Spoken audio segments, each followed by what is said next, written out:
All right, AP World History students. Mr. Lassiter here, Patrick Lassiter, here with you today to talk about imperialism and going to be hopefully not going as long as I did a few weeks back. I got carried away, but that's history, you know, you get into it. So in this session, we're going to be looking at Key Concept 5.2, talking about imperialism. We'll end tonight with a Kahoot, so stick around for that. We'll make sure that I feel like we're going long, we'll jump into it in about 40 minutes or so. I also have a lot of time to answer your questions. I have a lot of stuff here. We can nick some of it. We don't have to be as completist, but I certainly will be able to answer your questions if you have anything outside of what I present. So let's go ahead and start taking a look at what we're going to be doing here. So let me change up my focus here. We'll focus on our presentation, which if I'm correct, as Amanda has said in the past, these are available to you. If you join Fiveable, you'll get the access to these after our free live sessions. So again, my name is Patrick Lassiter. I teach AP World History in Durham, North Carolina, at a place called Research Triangle High School. Sorry if you're hearing any noise. I'm moving my mic around. And so, yeah, let's go ahead and get started. The key concept that we're going to be dealing with today is Key Concept 5.2. It's imperialism and nation-state formation. And for this key concept, it's going to cover pretty much everything that you can do with imperialism, but it certainly overlaps with what you heard last week. If you were here with Amanda with Key Concept 5.1, that deals a lot with the Industrial Revolution, and some of the ideas of nationalism, nation-state formation really go along with the next key concept, 5.3,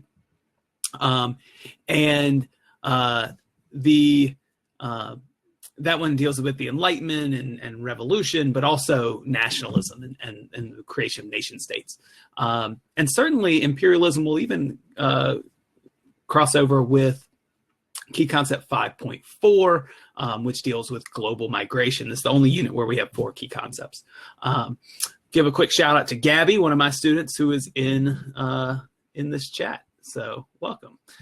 So the key concept itself covers what we call the new imperialism. You may have heard it called Imperialism 2.0.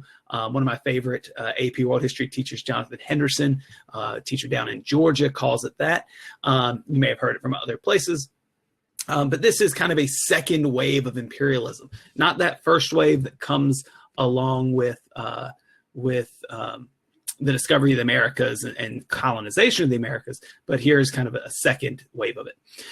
We also will cover in this key concept expansion of existing empires and new imperial powers coming about and rising around the world. And then we'll talk a little about resistance to imperialism. I saw a question pop up. Somebody asked about in Europe, did anybody fight imperialism? And I can definitely deal with that question when we get to resistance. So I'm going to try not to forget. And then lastly, we'll think about justifications for imperialism, although we're actually going to cover that first when we think about causes or motivations.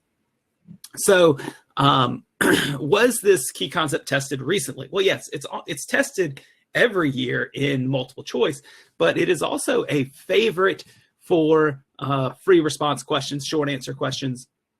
In 2017, the third SAQ dealt a little bit with imperialism, and the second LEQ even had some overlap. And last year, SAQ number 2 had an image of Britain dealing with the Mughal Empire in India. And then the DBQ dealt with kind of the intersection of imperialism and railroads, with railroad building around the world. So this is something that if you know it well, you're going to really set yourself up to do well on the AP exam.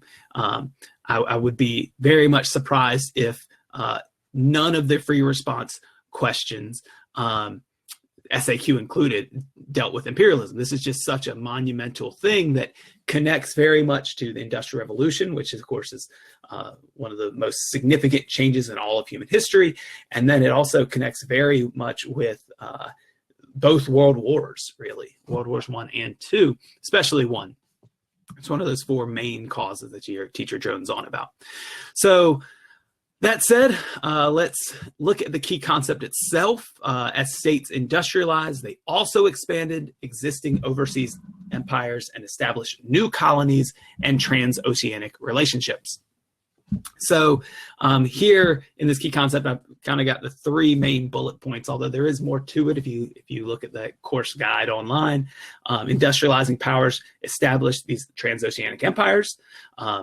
So we're focusing mainly on these empires across the seas, although there is some ideas in the second point. Imperialism influenced state formation and contraction around the world. So we will talk a little bit about land-based empires here and there with this. And then in some imperial societies, cultural, religious, and racial ideologies were used to justify imperialism. And one specific one here, social Darwinism, comes up. And like I said, we're going to be talking about that here on the front end. All right, so that's what we're doing. That's where we're going in the next 35 minutes or so. And then we'll play a little Kahoot that Amanda has prepared for us, save me a bunch of time, and will give us a lot to talk about. So let's get started. First, by defining this term imperialism, although in the poll that I had, if you haven't answered that poll, go ahead and answer it down at the bottom of your screen. Most everybody had some idea of what imperialism is, so I don't know how much good this definition is doing, how good it is for you, but nevertheless, we want to have a starting point. So I actually prefer the second definition here, this idea from Britannica that imperialism is a state government practice or advocacy of extending power and dominion, especially by direct territorial acquisition or by gaining political and economic control. And that's important because economic imperialism is something we see in this time period too, especially in Latin America. And while the bulk of this presentation won't talk about Latin America specifically, I'm going to try to give you a couple things to grasp onto. So if it's covered in your class or you come across it in your reading, you will kind of have an anchor in your mind. That's one of the keys, I think, is always having that anchor to add information to. So let's take a look at the causes and motivations of imperialism. And we'll start with the economic causes or motivations for imperialism. You might see these called justifications or what have you. But ultimately, the most significant cause or motivation for imperialism is economic. There's certainly political and cultural reasons for this, but it is the Industrial Revolution that really brings on the drive to create these massive transoceanic empires. And it makes sense, certainly, how this can happen. With industrialization, you have these factories like the cotton textile factory you see here that are producing more goods faster, more cheaply than ever before. And if you're going to be churning out these finished products, these manufactured goods at a higher rate than ever before, then you need more input. You need more raw materials to go into this process. And if you're a little itty bitty island country like Great Britain, or even a kind of a standard European country on the main continent, you have limited resources. There's just simply put not enough stuff there that you can keep providing for these textile industries in Britain, for example. So Britain goes outside of itself. Their raw materials, they bring in cotton from India and Egypt, establishing that economic relationship. In Egypt, for example, that is going to kind of be the gateway for Britain to take control in that region. For example, or kind of going more into it, Egypt is producing cotton for Great Britain. In fact, they start producing more and more cotton as Great Britain increases their demand for it, especially because during the American Civil War, there was a kind of a lack of cotton coming into Britain. And so Egypt becomes extremely dependent on selling cotton to the British. And when cotton prices collapse, Britain basically takes the opportunity, as Egypt's in debt to them, to come in and take over Now that had been because Egypt was in debt for a lot of other things. For example, Britain building railroads in the region and lots of other stuff. But what we do see with these raw materials is this imperial relationship. These countries that are producing the goods and manufacturing goods, and then, manufacturing goods, and then these colonial territories which are producing the raw materials for this industrial machine. And so they become very much tied together in this new global economy, right? This new global capitalism. So raw materials, of course, are one of those main motivations, but we can't leave out the fact that there are other economic incentives for these European countries to conquer the world, so to speak, or colonize Africa or take more direct control in India. And that is to have markets to sell goods. I use the same example in my class every year, but I think it's effective. Imagine you are a manufacturer, this factory you see in front of you, and you make pants. And you're pretty darn good at making pants. You get cotton from India and you make your pants, and you are so good at making pants that everyone in Britain or everyone in your country buys your pants. Well, once everybody has your pants, then you have no one to sell pants to, unless you can convince them to buy a second pair of pants. And then you do pretty well for yourself there. Everybody needs 2 pairs of pants. It works out. It's great. But what happens after everybody has 2 pairs of pants? It's hard to convince them to buy a third or a fourth or what have you. Hopefully they might, tear and get a hole in them, but you need more people to sell pants to. That's where I'm getting to. And so you need markets to sell these goods.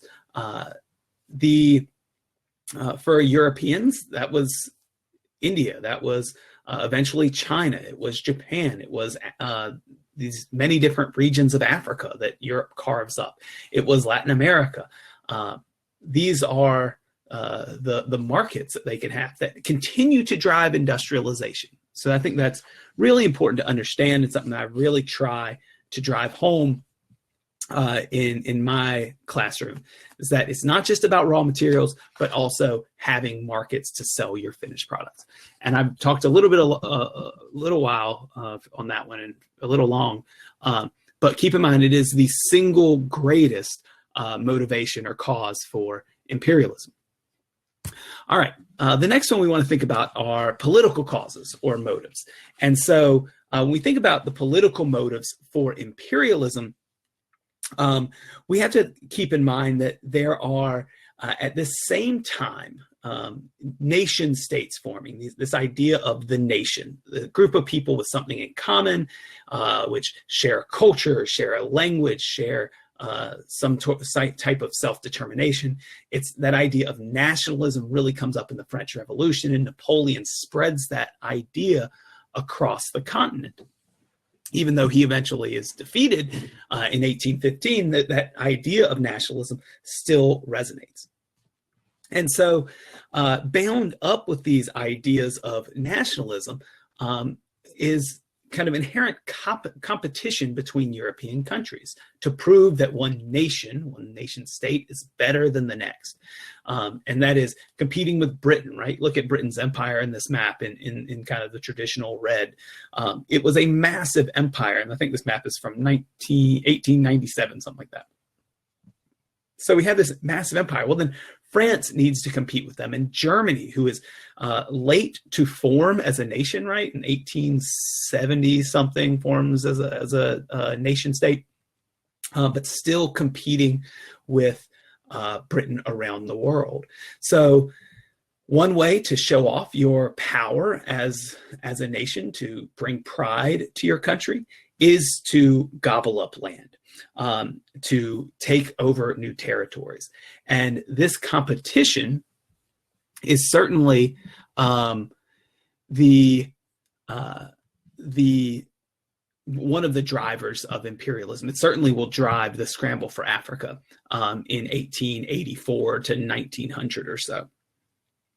So those nationalist ideas even go outside of Europe, right? They will in a little bit talk about Japan. Japan has the same idea. They developed this idea of their nation and superiority over people in East Asia, and they themselves will begin their imperial expansion to get themselves on a level even with Europeans. Now, there is another political motive for this, and that is kind of goes along with competition around the world and the spirit of nationalism, and that is simply getting strategic locations and taking over strategic regions of the world. So Britain, for example, in taking over the Cape Colony, winning it from the Dutch after kind of prolonged wars. The Cape Colony is an excellent refueling stop between Britain and the crown jewel of the British Empire, India. France also looked for some of these strategic locations. I forget the name of one guy I was reading the other day, who made the argument for imperialism along kind of all of these economic motives, political motives, cultural ideology. But one of the things he simply stated was that they need refueling stations. They need strategic military bases around the world if they're going to compete with other European nations. And that was one of the motivations for France trying to get land in Indochina. So those political motives are significant. And lastly are the cultural or ideological motives for imperialism. So certainly in this time, there was this idea of cultural superiority that was developing, and it was very closely tied to race. And so we see like racist ideologies develop in this time period and become very prevalent. You may have, your teacher may have had you read selections from White Man's Burden by Rudyard Kipling. And he employs the United States to take up their white man's burden and bring forth the best ye breed. Among other things, he calls these helpless peoples that he's encouraging the United States to help, half devil, half child, right? They're not even all human, so to speak. These ideas became extremely prevalent, and Europeans began to see themselves as superior. One thing that we see in kind of the misuse of science in this time period is an idea of social Darwinism come up as a justification for imperialism. A guy named Herbert Spencer takes Darwin's theory of evolution and applies it to this kind of idea of survival of the fittest to imperialism, basically claiming that white Europeans were biologically superior to all these people they were conquering, and thus they were just in colonizing people around the world. They were just occupying their role. Completely racist, completely non-scientific, and still prevalent. The last thing that we see also, just like we think about kind of the first wave of imperialism or colonization, we often just call it, with the Spanish conquering the Americas and the British settling the New World, we think of kind of God, glory, gold, right? And that idea of God, of religion, that does not go away in this time period. So there are a lot of religious motivations, and missionary work played an important role in imperialism. It oftentimes laid the groundwork for later European incursions into certain areas. For example, missionaries would bring with them, of course, Christianity to try to convert people to Christianity, which then could form closer ties with the European homeland. But they would also bring with them medicines and education from the West. And so ultimately, what you have here is missionaries trying to do surely what they believe is right, but also you can kind of be critical of them, I think, at times, because they were trying to persuade people to give up their traditional beliefs. Sometimes this was intermixed with ideas of cultural superiority and social Darwinism, that one religion was better than the other, that one culture was better than the other. And like I said, it often helped lay groundwork for later imperialism. So some important ideas to keep in mind when we're thinking about the causes and motives for imperialism. And I'm going to take a look at the questions, just sneak a peek to see if there's anything here that I can go ahead and answer before we look any further. So one question that's got the most upvotes here is, what is the difference between imperialism and colonization. So somebody's already got an answer started here, which looks really good. Yeah, so imperialism, if you think back to that definition, we see, and I'll jump back to it. Oh, went too far. This is the policy of extending a country's power and influence. And it can be through colonization, which means basically settling in a region. So actually sending Europeans to settle territories outside of Europe. That is typically what we mean by colonization. Sometimes it is with direct governmental control.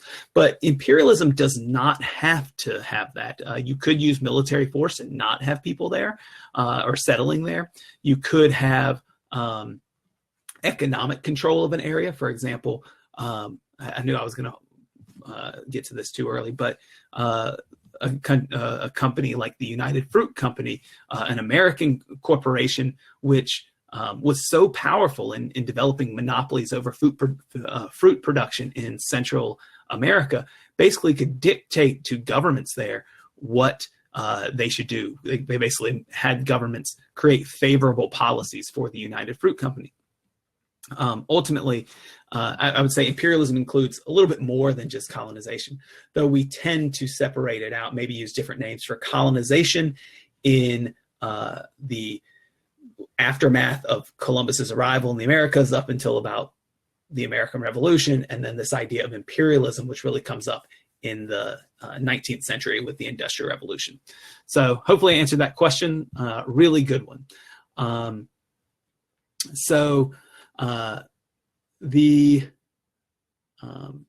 Yeah, let's see. The others only have like one vote apiece. There is a really good question here. Was there anyone who fought imperialism? I'm not going to forget that question. I'm going to keep remembering it, and I'm going to come back to it in a little bit. All right. So the next thing we want to think about is how these countries established their transoceanic empires. And we're going to talk about 4 different things here. I'm going to try to move a little bit more quickly, however. So the first thing that we see is that some states in this time period, some of these empires, succeed in strengthening their control over territories. So one place we see this particularly is in India. Now, Britain had had a presence in India for quite some time, since the early 1700s, maybe even late 1600s, I believe. But in the 1700s, they kind of get a major victory by beating France in a worldwide war, the 7 Years' War. We called it in the United States the French and Indian War, or what would become the United States. In kicking France out, Britain gets kind of a stranglehold over trade in India. And this is done through this corporation, this joint stock company that had a monopoly on trade in India. It was called the British East India Company. Now, the British East India Company basically takes advantage of weakening Mughal rule in India and takes advantage of conflicts within kind of the remaining Mughal territories between princes, and uses that as leverage to gain more and more control of trade in India. They begin to make sure they get raw materials. They begin to sell their wares. They have governmental control over a large area. And in fact, at this time, we're talking early 1800s here, the British East India Company even had its own military to carry out the British will.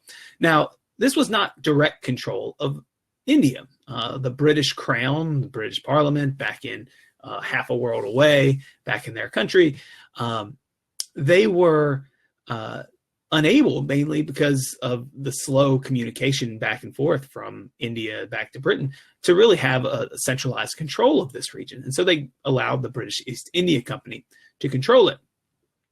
However, in 1857, a rebellion breaks out among soldiers of this British East India Company. Now, a majority of soldiers in this British East India Company were actually Indian. They were indigenous peoples, both Hindu and Muslim. And for a number of reasons, one of the more famous being the belief or the idea that the British had been greasing rifle cartridges with pig and cow grease fat.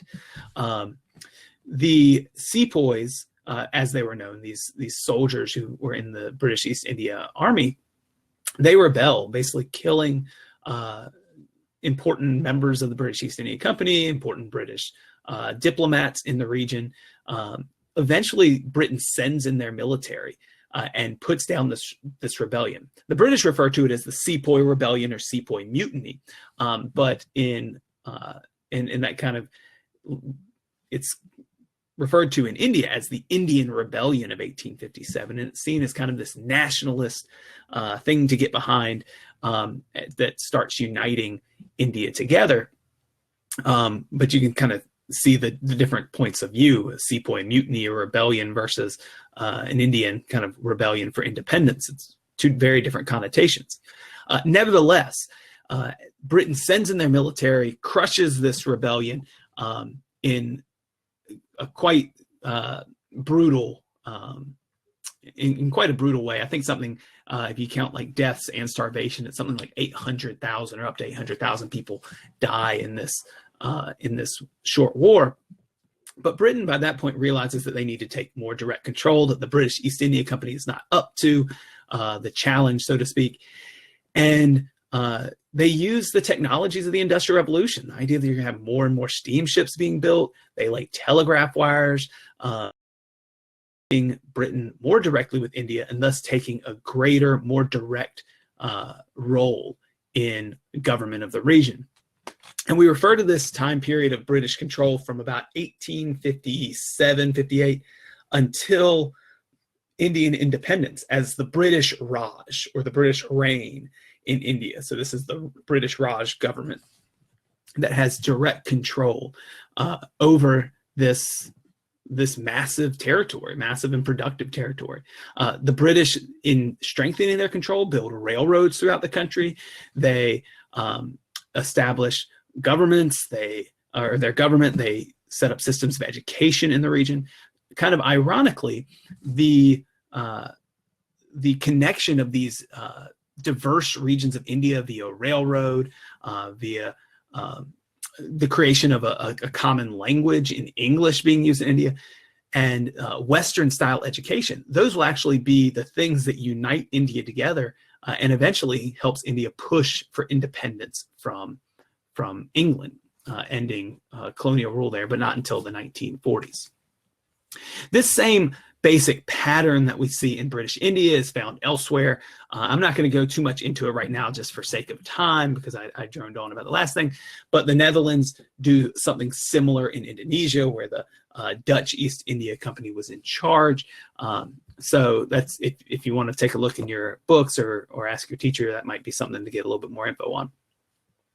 Now, another thing that we see in the establishment of these transoceanic empires, and the thing that usually sticks in a lot of people's minds when thinking about the age of imperialism, or this new imperialism, is the scramble for Africa. And the scramble for Africa is probably the most noteworthy event of the time period. I think if you had to rank them, this would be the one that would stick in your minds.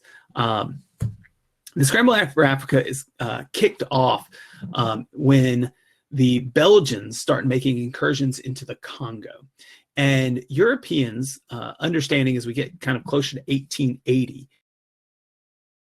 understanding that war could break out. I mean, the British in South Africa had fought wars against Dutch settlers there. They had fought wars against the Zulu kingdom.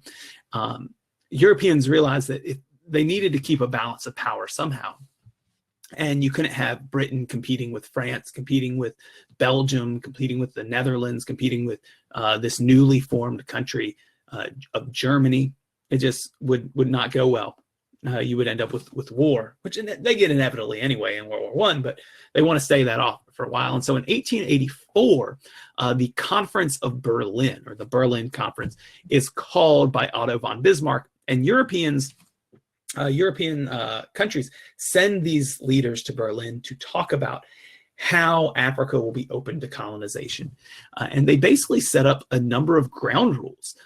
They acknowledge that the Belgians have staked their claim to the Congo and to the vast resources of rubber there, which, of course, the Belgians of course, absolutely are destructive in their colonization of the Congo. You may have talked about it in your class. You may have read King Leopold's Ghost, which is like brutal treatment of Africans of the Congo.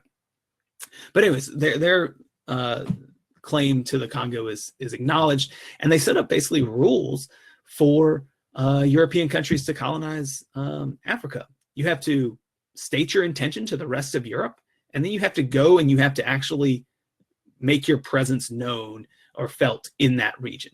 And if you can do both those things, European countries agreed to respect each other's claims in Africa. The group not represented at this Berlin conference, Africans themselves, who had no say in this.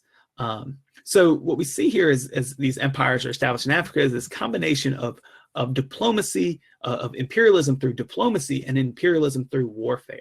As I gave you an example, Britain fighting wars against the Zulu. There were other examples too. Ethiopia manages to hold off imperialism. Ethiopia and Liberia are the only two places in Africa that avoid being colonized. Liberia, because it was a protectorate of the United States, and Ethiopia, because it had modernized somewhat and was able to hold off Europeans, at least until the Italians in the build-up to World War II. So we see these European powers growing. Certainly in Africa, we see that. The French and the British take massive amounts of land. The Germans a little bit further behind. The Portuguese have some early claims in there, but it is noteworthy to say that Portugal and Spain, in terms of imperial powers, they are weakening in this time period. They're declining. Of course, Spain had a number of problems with Napoleon invading, and then followed by losing their colonies in the Latin American revolutions. Portugal is fading as well, as they're basically squeezed out of Indian Ocean trade by the British and Dutch. All right. Next thing I want to talk about, one thing that we see in establishing transoceanic empires, is that some countries have success in setting up these settler colonies. And this is where we might think of that term colonization a little bit more. There's a couple of these to know. One, the British in South Africa, which I've talked a little bit about. South Africa was originally settled by the Dutch, and was an important Dutch colony, important refueling station. But eventually, after a series of wars, Britain takes over the Cape Colony that becomes known as South Africa. Not only do the British have to fight indigenous Black Africans in the region, they also fight these Dutch colonists who had been there for generations. They became known as Boers, B-O-E-R-S, or the Afrikaners. And initially, Britain forces the Boers out of kind of these fertile lands inland, what's called the Great Trek, where they move eastward. I think it's around the I should give you a date here. I think it's around like 1830-ish. I can't remember. Well, nevertheless, you can look it up. But they force these Dutch settlers east, and are perfectly fine with them kind of living off on their own until diamonds and gold are discovered in Boer lands. And that sets off a series of wars that are called the Boer Wars between Britain and these Dutch settlers in the 1880s and 1890s. So you have these British settlers of South Africa fighting with previous white settlers of South Africa, as well as the Black Africans themselves, including the Zulu kingdom and the Xhosa peoples in the region. What eventually results is Britain reaching kind of a peace with the Boers by setting up a hierarchical system of preference in the region, where white South Africans are given preferential treatment over Black South Africans, really setting up the modern day, or what will become in the next time period, the system of apartheid. But the British do settle elsewhere. The one that everybody always likes to talk about is Australia. The British settle Australia and New Zealand, first with convicts, using it as a convict colony. And then later, when gold is discovered in the region, more British settlers come into that territory.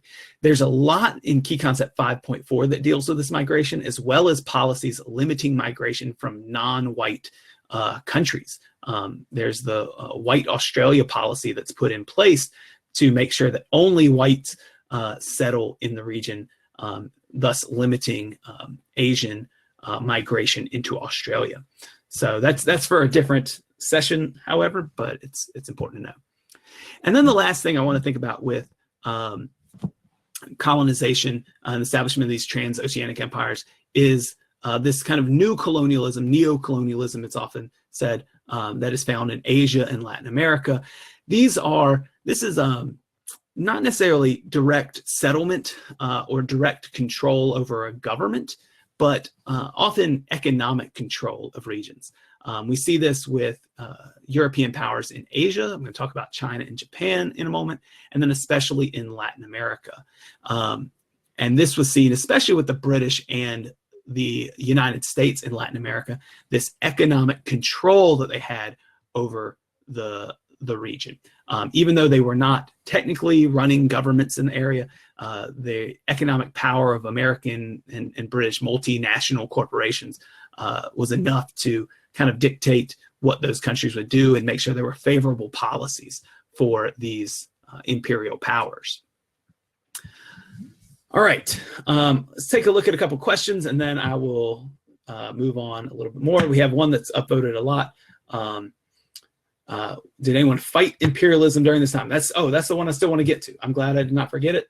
So yes, I'll just answer it now because otherwise I might run long. There were people who pushed back against imperialism. You have these nationalists in Europe looking to grow industry, grow their reach around the world. And there were people who pushed back against imperialism, most notably Marxists and socialists, some people who were opposed to this capitalism.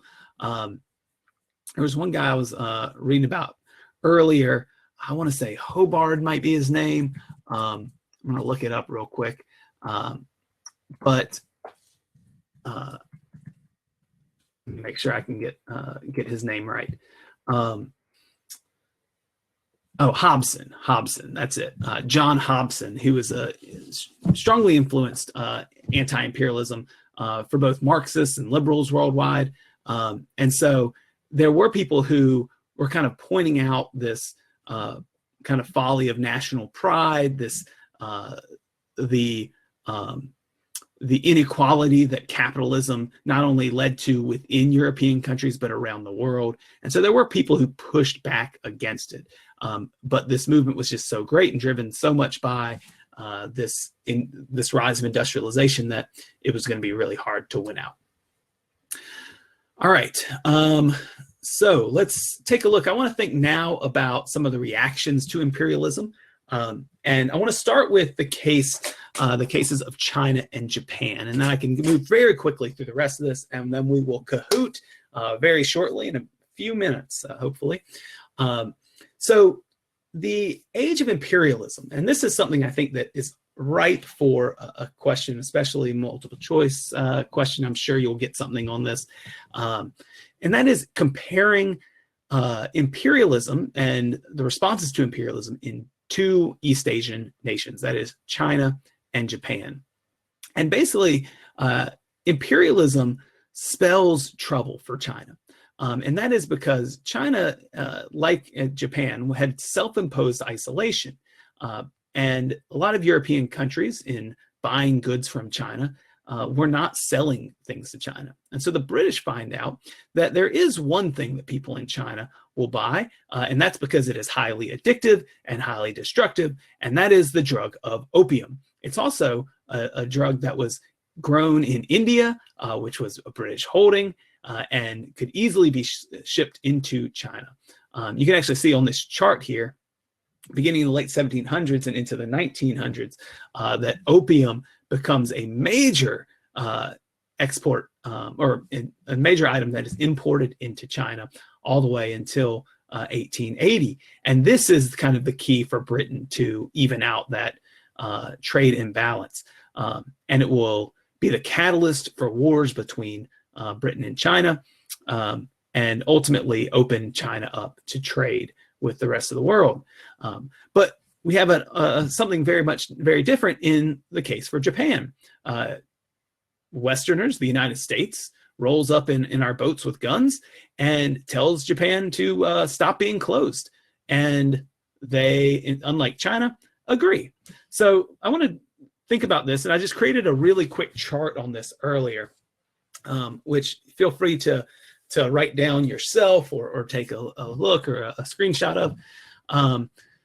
But before kind of this age of imperialism, China and Japan are basically in the same boat. They had self-imposed isolation. Trade was limited by the government. In China, it was limited to the port city of Canton, and European traders had to trade with government-approved and licensed dealers.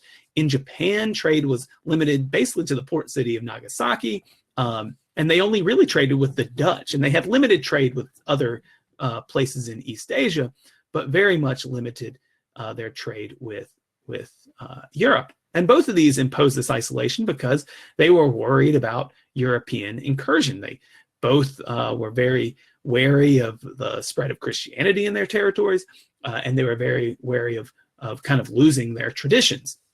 And so they both self-imposed this isolation. That happens in our last time period. But they also face imperial confrontation in this time period.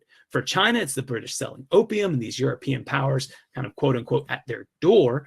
For Japan, it occurs in 53 or 54, when Commodore Matthew Perry, 1853, Commodore Matthew Perry comes up, delivers a letter to Japan and says, you're going to have to start trading with us or else we'll use our gunboats.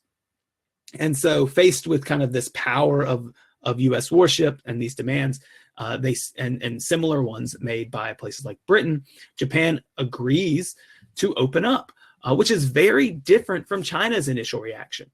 Japan opens to trade. They are ready to industrialize. They had been keeping up through kind of their Dutch learning with what people had been doing in the rest of the world. And they had a group of people who are ready to take this on. Whereas in China, they tried to oppose the British for good reason. They didn't want opium being sold in their country, and they fight and end up losing wars to Great Britain because their self-imposed isolation had basically made this civilization, which had seen themselves as the most powerful in world history, it resulted in them falling behind. And so Britain comes in with their steamships and their gigantic gunboats and their modernized military, and they're able to defeat China. Japan doesn't have to face that because they, for lack of better words, cooperate and say basically, we will trade with you.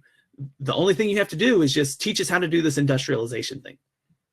And they both, in both cases, we see reforms develop. China does realize that they have to modernize, and they do so through this thing called the self-strengthening movement, which has some moderate successes, but really is developed this way for the government to face internal and external problems. They begin to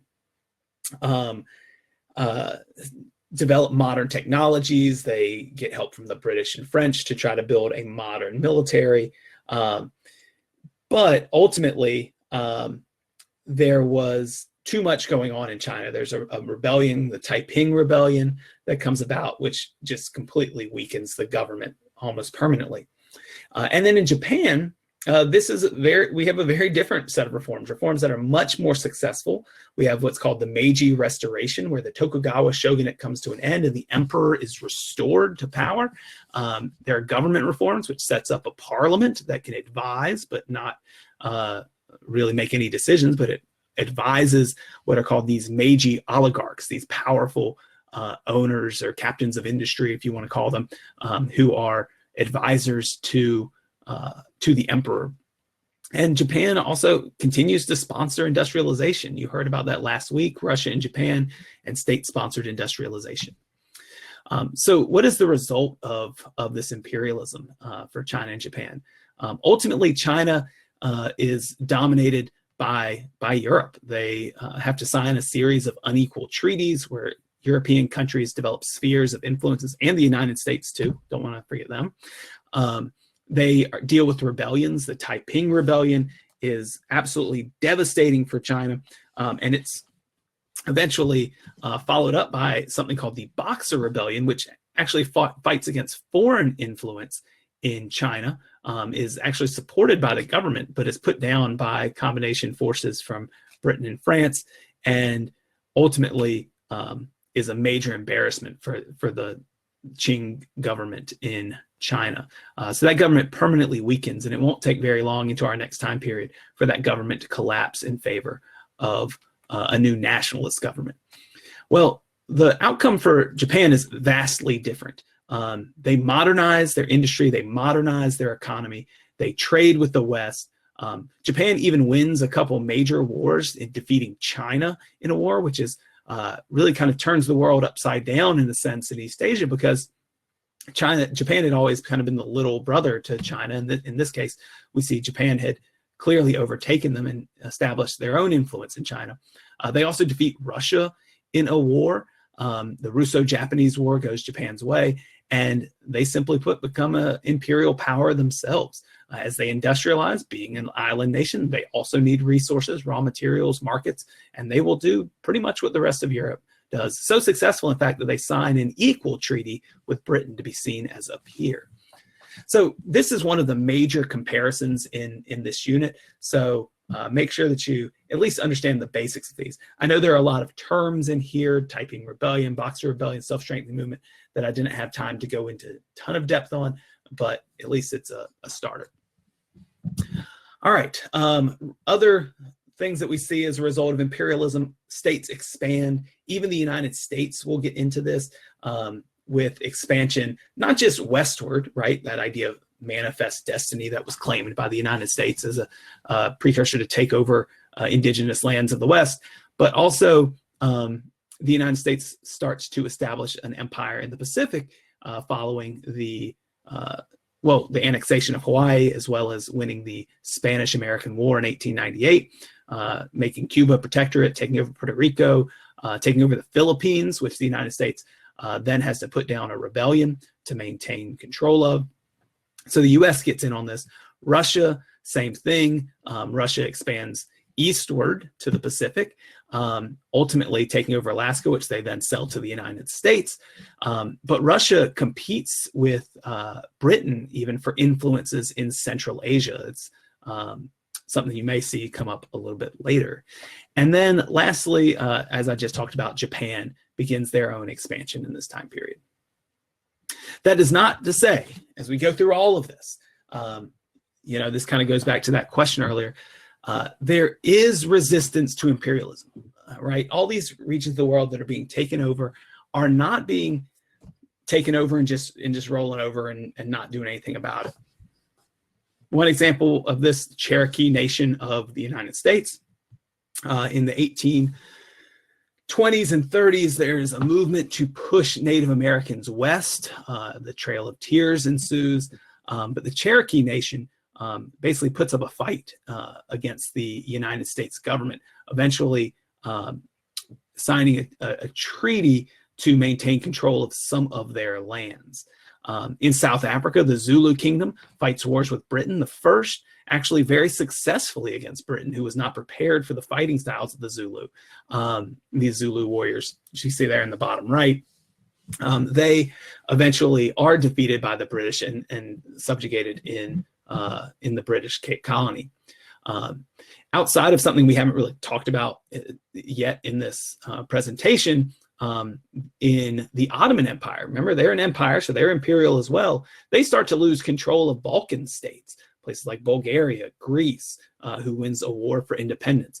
And that's going to set up our path to World War I in the next unit, as the Balkans are seen as that powder keg of World War I.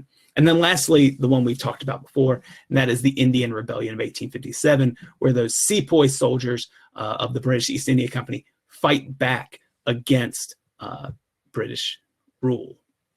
So that is key concept 5.2 as quickly as I could do it in about 45 minutes after my 5 minutes of introduction. So I'm pretty proud of myself, but I promised you a Kahoot. So that is what we are going to do next. If you would, and you want to participate in this Kahoot, go ahead and navigate to kahoot.it, and I'm going to adjust my screen so we can control, so we can take a look at what we're doing.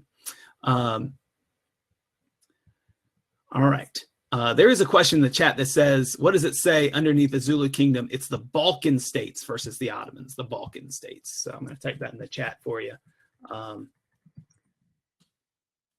right. Let's see if I can change where we are focusing here. This is really testing my knowledge of how to use this. All right. Okay, let's cancel this. I'm pressing the wrong thing, so I need to change up my screen. All right, we're going to share our Kahoot window. Somewhere in here, I will have this done right. All right. Thank you for being patient, guys, as I get this up and running. So we're going to do two-factor authentication here. So get ready. All right, there you go. So you have a pattern, and I think it lasts for about 7 seconds or so. So hopefully the delay is not too long, and you'll be able to sign into this. All right, players are joining. What great fun.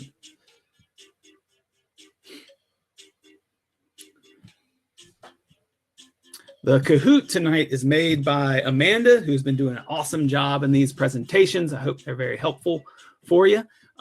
Take a moment to reiterate what she said last week, which is that for right now, we're using Kahoot, but pretty soon, Fiveable is going to launch an app where we can be doing this on our own. So that is one of the more exciting things I've seen. You got an email about submitting questions. Hopefully your teachers might offer you some extra credit. I'm giving mine some extra credit to submit questions as long as they are written by you. Remember, that's important. And yeah, we're getting excited about those possibilities. While people are signing in, I'm going to take a peek at these questions.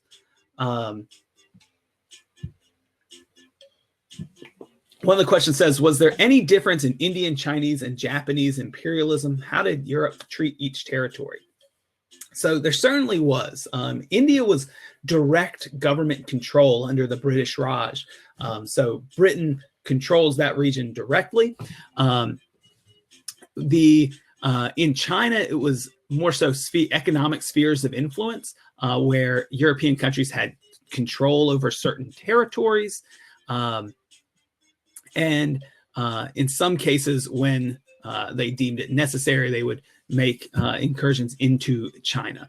But Japan was a very different case, because while Europeans were strong enough to have Japan open up, and they assisted Japan's industrialization, they did not have long-term control over Japan. In fact, in a matter of 50 years or so, Japan was on level with the rest of Europe.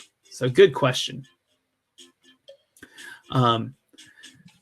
One question here about what are continuities in large-scale migrations during the time period of imperialism? Oh, there's a lot. That's key concept 5.4. But one thing that we see is that migration back and forth from parent countries to colonial territories and between colonial territories happens in this time period. Also, slavery comes to an end in this time period. And so there are labor migrations that are a major continuity in this time period. There was actually a really good LEQ about that not too long ago. All right. I think we got about as many players as we're going to get, I think. I don't know how. We're at about 29. So we're going to go ahead and get started on this Kahoot. There's 12 questions in it, so hopefully you are ready. All right. Leopold II ruled an African empire in this modern state with Hitler-level cruelty. Let's see what everybody has to say about this one.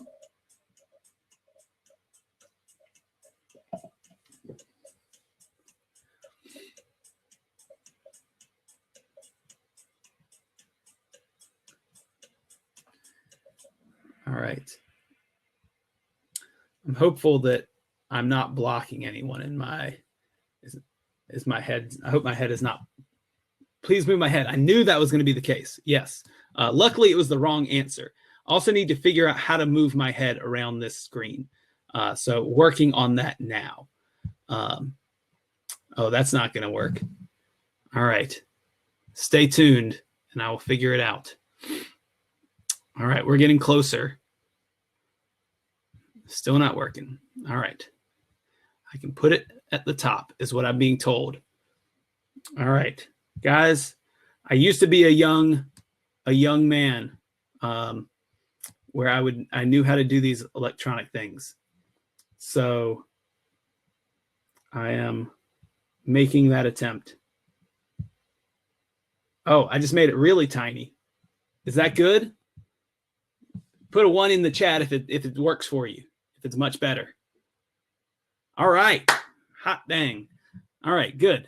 All right, well, 13 of us got that one right. Excellent. Leopold II ruled in the modern-day Democratic Republic of the Congo.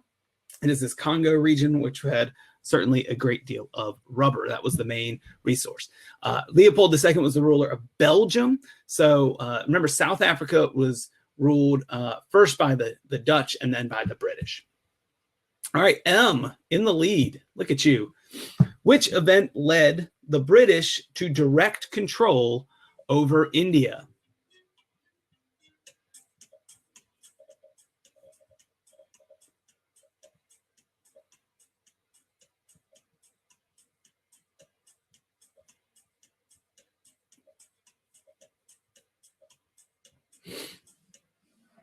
All right, pretty good here. Correct answer, Indian Rebellion of 1857 is correct. Remember that Indian Rebellion, also known as the Sepoy Rebellion, is the catalyst for Britain taking control, the crown taking control from what had been ruling India, which was the British East India Company, which was just a corporation with government power. They can make treaties, they can make war. It's pretty scary stuff. And that leads to their control over India. The Berlin Conference, remember, is all about the scramble for Africa. That's the connection we want to make there.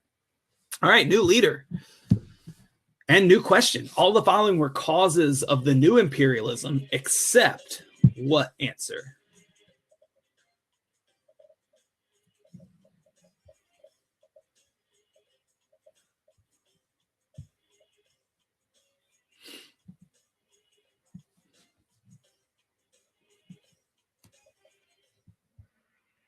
All right, we did very well there. So, right, all of these were causes except the expansion of slavery. Remember, slavery comes to an end in this time period. Increased nationalism fits, the need for raw materials, and new technologies. For some of you who may have chosen that, may not have connected it to the Industrial Revolution. So keep that in mind. All right, good job. Akhilesh, still in the lead. Hope I said that right. Otherwise, my apologies. Next question. What was the purpose of the Berlin Conference? We just talked about this. Let's see how you do.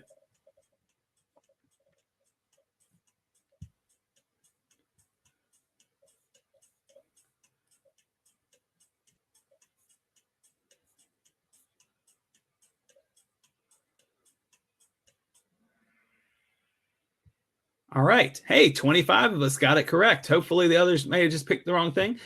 Berlin Conference, yes, was to divide Africa up between European powers. It was not a realignment of European alliances, more so than it was an attempt to maintain a balance of power. So the Berlin Conference wasn't seeking to change up who was allied with whom, but just to keep those sides kind of put in place. So excellent job. Nobody was tricked by the put a check on Leopold II. So nice job with that. Looking really good. All right. Same leader, but very close game. Next question. Which Chinese dynasty was in power during the Opium Wars? Another one that we dealt with tonight.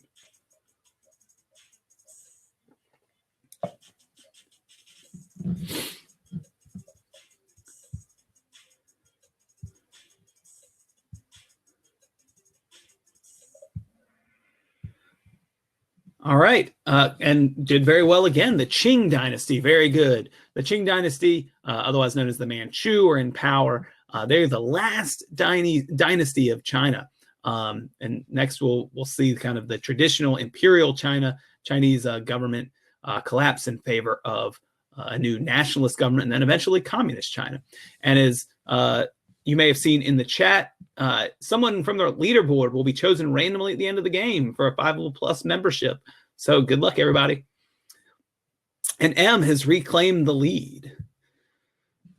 All right, Matthew Perry, not the star Friends, but Matthew C. Perry, opened up trade with which Asian country? I would like to say that these questions were developed independently of my preparation. So I think if you know this key concept, you're going to be pretty on track for getting lots of these questions right. And that is correct. 22 of us got it correct. Japan. Yeah, Matthew Perry, the American Commodore, the leader of the American fleet that arrives at the door of Japan and says, open up, stop being closed. If you ever need an extra video to help you out, the History of Japan video, I wholeheartedly approve.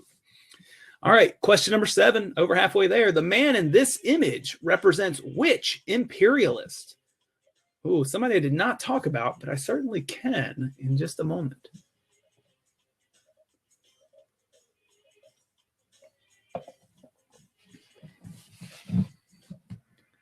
All right. Ooh, we definitely had a hard one. That's going to separate us out, I think.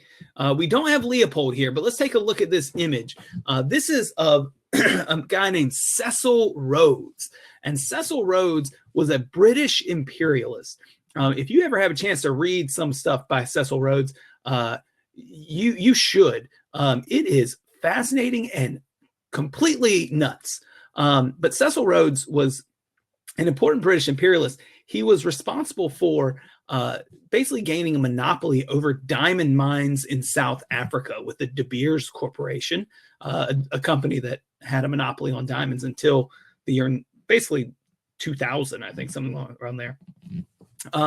But he starts the De Beers Corporation and becomes incredibly rich.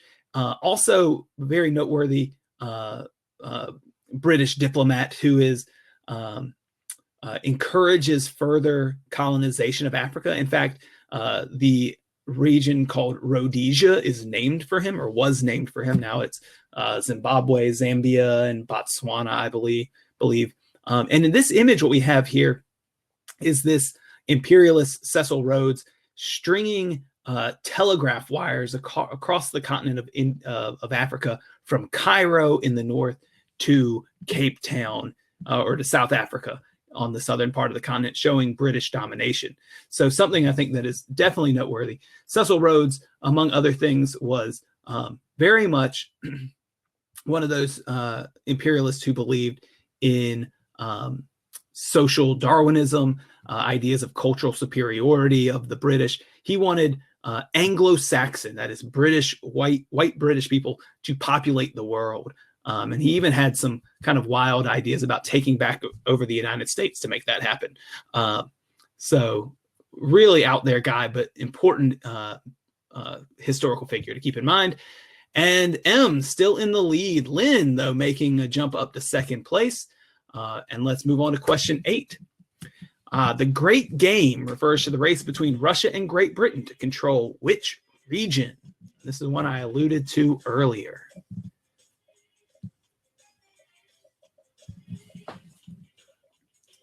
Oh no, somebody asked, when does this end? Well, we'll end, usually we shoot for about an hour, but we're going to end at the end of this Kahoot game. So probably not much longer. So this is what I alluded to about Russia's incursions into Central Asia and how they fought with Britain for control over certain regions and influence in certain regions. And so Central Asia is the correct answer here with what's called the Great Game. All right, Lynn has jumped into the lead. Congratulations, but we still have 4 questions left. Which is the most accurate cause of the mistreatment of Africans as seen in this image? If you can't read the caption there, it says, in the rubber coils.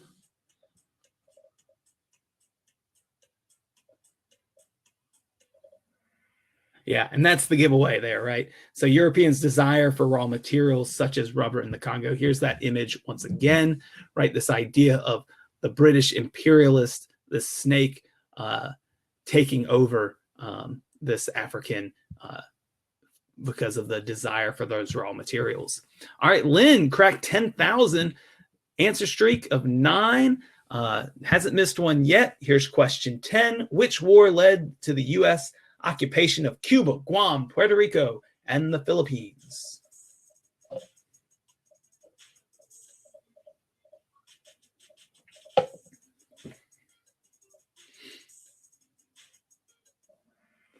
All right, and that is the Spanish-American War. Very good. So this war also makes kind of a hero of Teddy Roosevelt, right? The Rough Riders down in Cuba, I believe. So the Spanish-American War, this is the war that really has the United States enter onto the imperial scene and also continues to signal, I guess, it's another example of Spain losing power in the West. All right, Lynn still in the lead. Question 11, 2 to go. Which imperialist colony pair is correct? This one's tough. You got to think a little bit more carefully here. I would say this is the closest to a trick question you're going to get.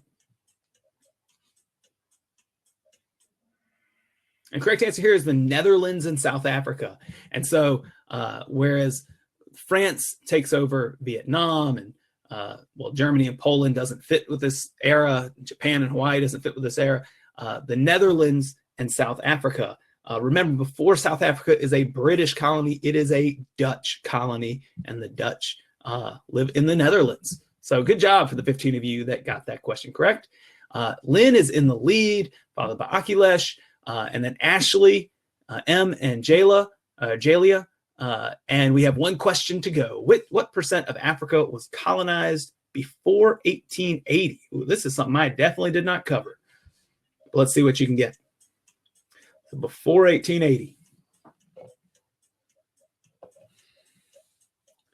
Remember, after about 1900, there's only a couple places that are not colonized. Correct answer, 10%. About 10% of Africa colonized before 1880. Included Egypt, it included South Africa, but not much more than that was colonized before 1880. So what we get is a podium here, and Lynn, 12 out of 12, finishes in first place, followed by Ashley, 11 out of 12, and M with 10 out of 12. So that is your podium for today. I'm going to try to turn back on my camera. I'm going to leave the podium up for a little bit. Congratulations to Lynn on winning this game.